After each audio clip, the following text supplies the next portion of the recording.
আকাশবাণী গুৱাহাটী পৌৰাঞ্চলিক বাতৰি পঢ়িছোঁ উৎপল কুমাৰ দাসে। এতিয়া প্ৰধান বাতৰিসমূহ হ'ল অসম মণিপুৰ আৰু ত্ৰিপুৰাৰ বাঁহ উদ্যোগে উত্তৰ পূৰ্বাঞ্চলৰ লগতে সমগ্ৰ দেশক অৰ্থনৈতিকভাৱে আত্মনিৰ্ভৰশীল কৰি তোলাত বিশেষ অৱদান আগবঢ়াব বুলি প্ৰধানমন্ত্ৰী নৰেন্দ্ৰ মোদীৰ আশা প্ৰকাশ। গুৱাহাটী মহানগৰীৰ 171 গৰাকীকে ধৰি কালিৰ দিনটোত ৰাজ্যত 1142 গৰাকী লোক কোভিডত আক্ৰান্ত। বান পৰিস্থিতিৰ জোৰা মৰাৰ বাবে পুঁজিৰ নাটনি হোৱা নাই বুলি উল্লেখ কৰি ক্ষয় ক্ষতিৰ মূল্যায়নৰ পাছতে কেন্দ্ৰীয় চৰকাৰৰ সাহায্য লাভ কৰিব পৰা যাব বুলি ৰাজ্যৰ মুখ্য সচিব কুমাৰ সঞ্জয় কৃষ্ণৰ প্ৰকাশ। আৰু ৰাজ্যৰ বান পৰিস্থিতি কিছু উন্নত হৈছে যদিও ভালেমান অঞ্চল এতিয়াও জলমগ্ন। এতিয়া শুনক বিতং বাতৰি। প্ৰধানমন্ত্ৰী নৰেন্দ্ৰ মোদীয়ে অসম মণিপুৰ আৰু ত্ৰিপুৰাৰ বাঁহ উদ্যোগে দেশক অৰ্থনৈতিকভাৱে আত্মনিৰ্ভৰশীল কৰি তোলাত উল্লেখনীয় অৱদান আগবঢ়াব পাৰিব বুলি দৃঢ়তাৰে আশা প্ৰকাশ কৰিছে। আকাশবাণীৰ মন কী বাত অনুষ্ঠানত নিজৰ মনৰ ভাৱ প্ৰকাশ কৰি প্ৰধানমন্ত্ৰীগৰাকীয়ে এই কথা প্ৰকাশ কৰে। উত্তৰ পূৰ্বাঞ্চলৰ এই তিনিওখন ৰাজ্যৰ বাঁহ শিল্পক ভূয়সী প্ৰশংসা কৰি প্ৰধানমন্ত্ৰীয়ে কয় যে অসম মণিপুৰ আৰু ত্ৰিপুৰাত শিল্পীসকলে বাঁহেৰে বটল আৰু টিফিন বক্সকে ধৰি ভিন ভিন প্ৰয়োজনীয় সামগ্ৰী প্ৰস্তুত কৰে। এনেবোৰ সামগ্ৰীক স্বাস্থ্যসন্মত আৰু পৰিৱেশ অনুকূল বুলি অভিহিত কৰি তেওঁ লগতে কয় যে বাঁহেৰে প্ৰস্তুত কৰা এই সামগ্ৰীবোৰ উচ্চ মানসম্পন্ন আৰু ব্যৱহাৰযোগ্যও। আনহাতে শুদ্ধ চিন্তা আৰু ইতিবাচক দৃষ্টিভংগীৰে বিপদকো বিকাশলৈ ৰূপান্তৰ কৰিব পাৰিব বুলি মত প্ৰকাশ কৰি প্ৰধানমন্ত্ৰীগৰাকীয়ে কাৰ্গিল বিজয় দিৱস উপলক্ষে কাৰ্গিলৰ যুদ্ধত প্ৰাণ আহুতি দিয়া বীৰ শ্বহীদসকলক শ্ৰদ্ধাৰে স্মৰণ কৰে। তেওঁ কয় যে ভাৰতীয় সেনাই সুউচ্চ পাহাৰৰ ওপৰৰ পৰা আক্ৰমণ কৰা শত্ৰুৰ অভিপ্ৰায় উদ্যম আৰু বীৰত্বৰে উফৰাই দিছিল। ভাৰতীয় সশস্ত্ৰ বাহিনীৰ সাহস আৰু পৰাক্ৰমক উচ্চ প্ৰশংসা কৰি বীৰ শ্বহীদসকলৰ লগতে তেওঁলোকৰ মাতৃসকললৈকো তেওঁ শ্ৰদ্ধা নিবেদন কৰে। শ্ৰীমোদীয়ে প্ৰাক্তন প্ৰধানমন্ত্ৰী অটল বিহাৰী বাজপেয়ীয়ে কাৰ্গিল যুদ্ধৰ সময়ত লালকিল্লাৰ পৰা দিয়া ভাষণৰ কথাও উল্লেখ কৰে। সেই সময়ত প্ৰয়াত বাজপেয়ীয়ে মহাত্মা গান্ধীৰ মন্ত্ৰ স্মৰণ কৰি যিকোনো সংকটৰ সময়ত প্ৰতিজন মানুহেই সমাজৰ অতি দুখীয়া আৰু আটাইতকৈ অসহায় লোকজনৰ কথা ভাবিব লাগে বুলি কোৱাৰ প্ৰসংগলৈ আঙুলিয়াই দি শ্ৰীমোদীয়ে লগতে কয় যে বাজপেয়ীয়ে কোৱা এই কথাষাৰ বৰ্তমানেও প্ৰাসংগিক। ভাৰতে কোভিড-19ৰ বিৰুদ্ধে ঐক্যবদ্ধভাৱে যুঁজ দিছে বুলি মত প্ৰকাশ কৰি তেওঁ কয় যে দেশত আৰোগ্যৰ হাৰ অন্য দেশৰ তুলনাত বহুখিনি বেছি আৰু মৃত্যুৰ হাৰ আশাব্যঞ্জকভাৱে কম।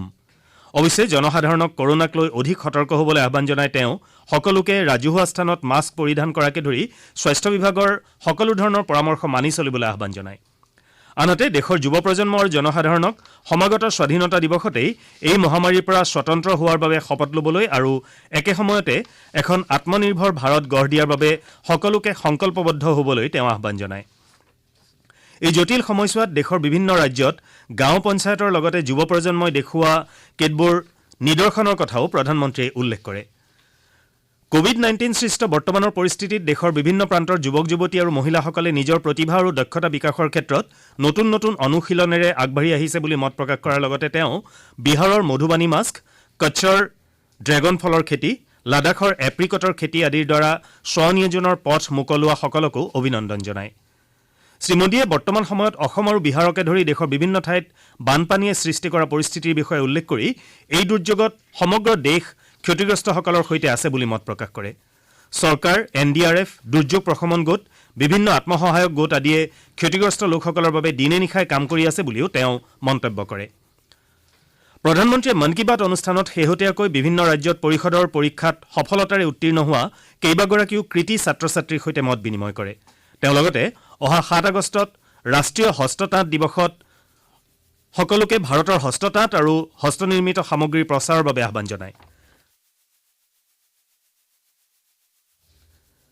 অসমত কালিৰ দিনটোত গুৱাহাটী মহানগৰীৰ 171 গৰাকীকে ধৰি 1142 গৰাকী লোক নতুনকৈ কোভিড-19ত আক্ৰান্ত হৈছে। আনহাতে কালি ডিব্ৰুগড়ৰ অসম চিকিৎসা মহাবিদ্যালয়ত চিকিৎসাধীন হৈ থকা এগৰাকী মহিলাকে ধৰি 2জন লোকৰ কোভিডত আক্ৰান্ত হৈ মৃত্যু ঘটে। ইয়াকে লৈ ৰাজ্যখনত কোভিড-19ত আক্ৰান্ত হৈ মৃত্যু হোৱা লোকৰ সংখ্যা 79লৈ বৃদ্ধি পাইছে। স্বাস্থ্যমন্ত্ৰী ডঃ হিমন্ত বিশ্ব শৰ্মাই এই বিষয়ে প্ৰকাশ কৰি কৈছে যে শেহতীয়া 24 ঘণ্টাত ৰাজ্যখনত মুঠ 20,542 গৰাকী লোকৰ স্বাব পৰীক্ষা কৰা হয় আৰু ইয়াৰে 1,142 গৰাকীৰ দেহত কোভিডৰ অৱস্থিতি ধৰা পৰে। ইয়াৰ ফলত শেহতীয়া 24 ঘণ্টাত ৰাজ্যত কোভিড আক্ৰান্তৰ সংখ্যা 5.55% হয়। চিকিৎসাধীন হৈ থকা কোভিড আক্ৰান্ত লোকসকলৰ ভিতৰত কালিৰ দিনটোত সুস্থ হৈ উঠা 985 গৰাকী লোকক চিকিৎসালয়ৰ পৰা যাবলৈ দিয়া হয়। ইয়াকে লৈ কালিলৈকে মুঠ আক্ৰান্ত ৩২,২২৮ গৰাকীৰ ভিতৰত সুস্থ হৈ উঠা ২৪,০৪০ গৰাকী লোকক ঘৰলৈ যাবলৈ দিয়া হয়। সম্প্ৰতি হাস্পতালত ৮,১০৬জন লোক চিকিৎসাধীন হৈ আছে। স্বাস্থ্য বিভাগৰ সূত্ৰত প্ৰকাশ কৰা হৈছে যে কালিৰ দিনটোত কামৰূপ জিলাত ১৮৮ গৰাকী আৰু দৰং জিলাত ১০০ গৰাকী লোক কোভিড-১৯ত আক্ৰান্ত হয়। যোৱা ২৪ ঘণ্টাত জিলাখনত ৪১জন লোকৰ দেহত কোভিডৰ সংক্ৰমণ ধৰা পৰে। যোৰহাটত কালি নতুনকৈ ৬৭ গৰাকী লোক কোভিড-১৯ত আক্ৰান্ত হোৱাত জিলাখনত এতিয়ালৈকে আক্ৰান্তৰ সংখ্যা ১,৪০৮লৈ বৃদ্ধি পাইছে। ইয়াৰে সুস্থ হৈ উঠা ৬৮৬ গৰাকী লোকক ইতিমধ্যে ঘৰলৈ যাবলৈ দিয়া হৈছে। কাৰ্বি আংলং জিলাত কালি ২টি শিশুসহ ১৬জন লোকৰ শৰীৰত কোভিড-১৯ৰ উপস্থিতি ধৰা পৰিছে। জিলাখনত ৰোগাক্ৰান্ত ৩১৬ জনৰ ভিতৰত ২৩৮জন লোকে আৰোগ্য লাভ কৰিছে আৰু ৭৫জন লোক চিকিৎসাধীন হৈ আছে।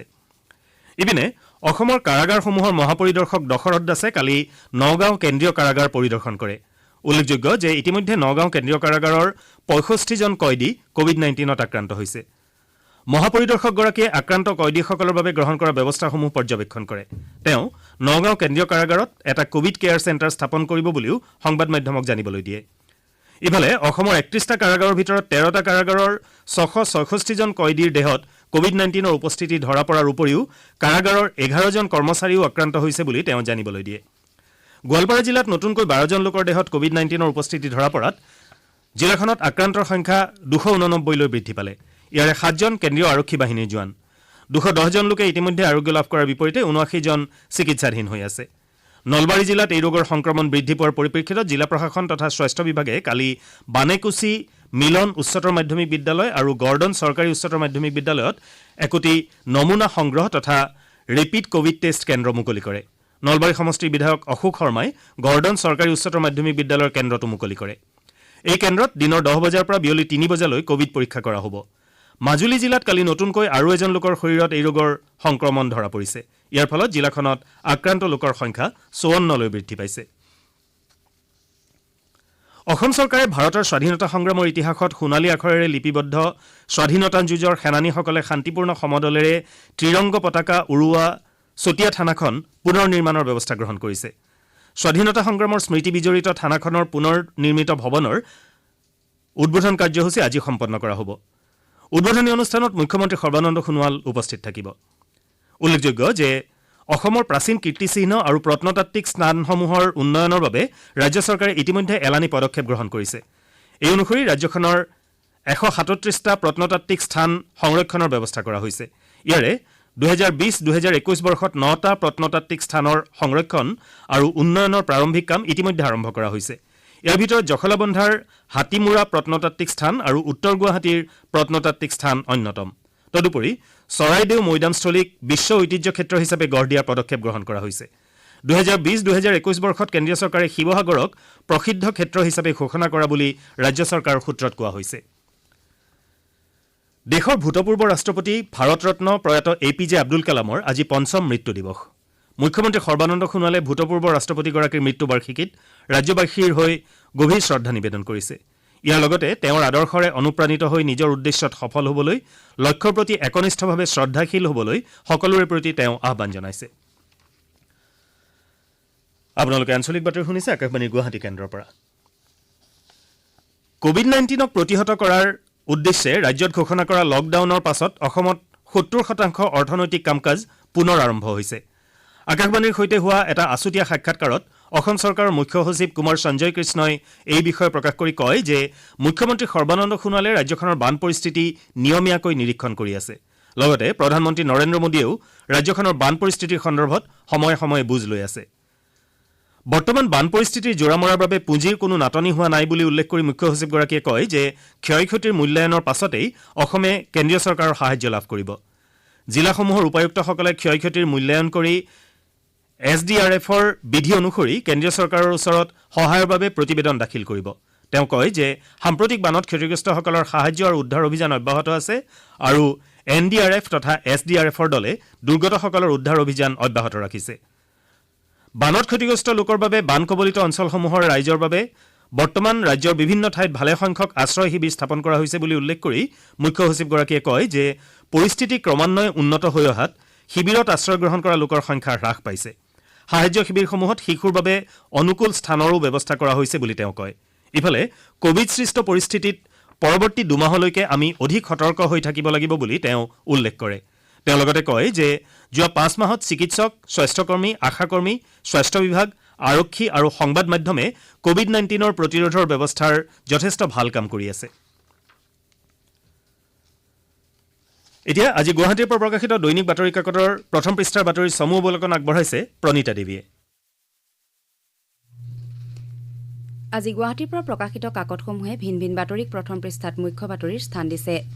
অসমীয়া প্ৰতিদিন কাকতে কৃষকক মাধমাৰ সোধাই ইফকোৱে অসমত গঢ়িছে লুণ্ঠনৰ সাম্ৰাজ্য, ৰাজ্যত মাহে 50 কোটিৰ সাৰ চিণ্ডিকেট শিৰোনামেৰে মুখ্য বাতৰি পৰিৱেশন কৰিছে। নিয়মীয়া বাৰ্তা কাকতখনে অৰুণাচলৰ স্বৰ্ণভাণ্ডাৰ কব্জাৰ অভিসন্ধি চীনৰ শিৰোনামেৰে মুখ্য বাতৰি প্ৰকাশ কৰিছে। বিশ্বৰ বজাৰত কঁঠালৰ চাহিদা সংক্ৰান্তীয় বাতৰিক হঠাৎ বিশ্বৰ ছুপাৰ ফুডৰ তালিকাত সোমাল কঁঠাল খাওক, কৰোনাৰ পৰা দূৰত থাকক শিৰোনামেৰে অসমীয়া খবৰ কাকতে মুখ্য বাতৰি পৰিৱেশন কৰিছে। দৈনিক অসম কাকতে শূন্য সহনশীলতা, কৃষকৰ পিছত এইবাৰ সংখ্যালঘু শিক্ষাৰ্থীৰ নামত লুণ্ঠন, 500 কোটিৰ কেলেংকাৰী পোহৰলৈ শিৰোনামেৰে মুখ্য বাতৰি প্ৰকাশ কৰিছে। আমাৰ অসম কাকতৰ মুখ্য বাতৰিৰ শিৰোনাম ঘৰমুৱা শ্ৰমিকৰ পৰা ৰেলৰ আয় 423 কোটি। দৈনিক জনমভূমি কাকতে মুখ্যমন্ত্ৰীৰ সমষ্টিত ব্যাপক ৰাজনৈতিক তৎপৰতা অব্যাহত, দলঙো নহল ৰৈ গ'ল শিৰোনামেৰে মুখ্য বাতৰি পৰিৱেশন কৰিছে। দৈনিক অগ্ৰদূত কাকতে কৰোনাই ৰাজ্যত বৃদ্ধি কৰিলে নিবনুৱা, সংস্থাপনৰ স্পষ্ট নীতি নাই চৰকাৰৰ, ক'ত সংস্থাপিত হ'ব লক্ষ লক্ষ নিবনুৱা শিৰোনামেৰে মুখ্য বাতৰি প্ৰকাশ কৰিছে। আনহাতে বানপানীত 102জন লোকৰ মৃত্যুৰ বাতৰিটো দ্য চেণ্টিনেল আৰু দি আছাম ট্ৰিবিউন কাকতে মুখ্য বাতৰি হিচাপে প্ৰকাশ কৰিছে। আজি প্ৰকাশিত কাকতসমূহৰ আন কেতবোৰ গুৰুত্বপূৰ্ণ বাতৰি হৈছে ঐতিহ্যস্থলী হিচাপে সংৰক্ষিত হ'ব চতিয়া, গহপুৰ আৰু ঢেকিয়াজুলি থানা, কৰোনাৰ বাবে বন্ধ শিশুৰ টীকাকৰণ, কোভাক্সিনৰ মানৱ শৰীৰত পৰীক্ষাৰ প্ৰথম ফলাফলক লৈ উৎসাহ বৃদ্ধি, বাংলাদেশলৈ ভাৰতৰ ৰেলৰ ইঞ্জিন ইত্যাদি। এয়াই আছিল আজি গুৱাহাটীৰ পৰা প্ৰকাশিত বাতৰি কাকতসমূহৰ মুখ্য বাতৰিৰ চমু অৱলোকন। ধন্যবাদ প্ৰণীতা দেৱী। অসমৰ বান আৰু খহনীয়া সমস্যাৰ জোৰা মৰাৰ বাবে ৰাজ্য চৰকাৰে মথাউৰি নিৰ্মাণ আৰু মেৰামতিৰ জৰিয়তে বান তথা গৰাখহনীয়া প্ৰতিৰোধৰ বাবে সময় উপযোগী ব্যৱস্থা গ্ৰহণ কৰিছে। এই সমস্যাৰ জোৰা মৰাৰ বাবে 112টা মথাউৰি নিৰ্মাণৰ ব্যৱস্থা গ্ৰহণ কৰা হৈছে আৰু ইতিমধ্যে ইয়াৰে কেইবাটাও মথাউৰিৰ নিৰ্মাণ কাৰ্য সম্পূৰ্ণ হৈ উঠিছে। আকাশবাণীৰ প্ৰতিৰোধ অনুষ্ঠানত অংশ লৈ কালি সাংসদ দিলীপ শইকীয়াই এই বিষয়ে প্ৰকাশ কৰে। তেওঁ কয় যে অসমৰ বানপানীক ৰাষ্ট্ৰীয় দুৰ্যোগ হিচাপে ঘোষণা কৰাৰ বাবে এই বিষয়টো অতি গুৰুত্ব সহকাৰে সংসদত উত্থাপন কৰা হ'ব। ৰাজ্যৰ বান পৰিস্থিতি ঠায়ে ঠায়ে কিছু উন্নত হৈছে যদিও ভালেমান অঞ্চল এতিয়াও জলমগ্ন হৈ আছে। যোৰহাটৰ নিমাতীঘাট, শোণিতপুৰ, গুৱাহাটী আৰু ধুবুৰীত ব্ৰহ্মপুত্ৰ, নুমলীগড়ত ধনশিৰি, শোণিতপুৰত জীয়াভৰলী, কামপুৰত কপিলী, বৰপেটাত বেঁকী, কৰিমগঞ্জত কুশিয়াৰা আৰু ধুবুৰীত সোণকোষ নৈৰ পানী বিপদসীমাৰ ওপৰেৰে বৈ আছে। সাম্প্ৰতিক বানত 24খন জিলাৰ 2367খন গাঁৱৰ 26 লাখৰো অধিক লোক বেয়াকৈ ক্ষতিগ্ৰস্ত হৈছে। কালি 4জন লোককে ধৰি সাম্প্ৰতিক বানত এতিয়ালৈকে 102জন লোকৰ প্ৰাণহানি ঘটিছে।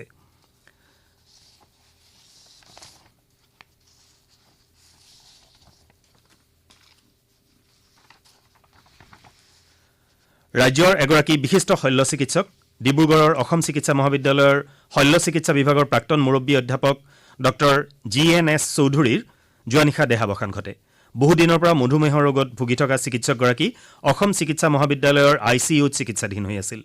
ডিব্ৰুগড়ৰ বিভিন্ন সামাজিক অনুষ্ঠান প্ৰতিষ্ঠানৰ সৈতে জড়িত থকা ডক্টৰ চৌধুৰীৰ মৃত্যুৰ সময়ত বয়স আছিল 73 বছৰ।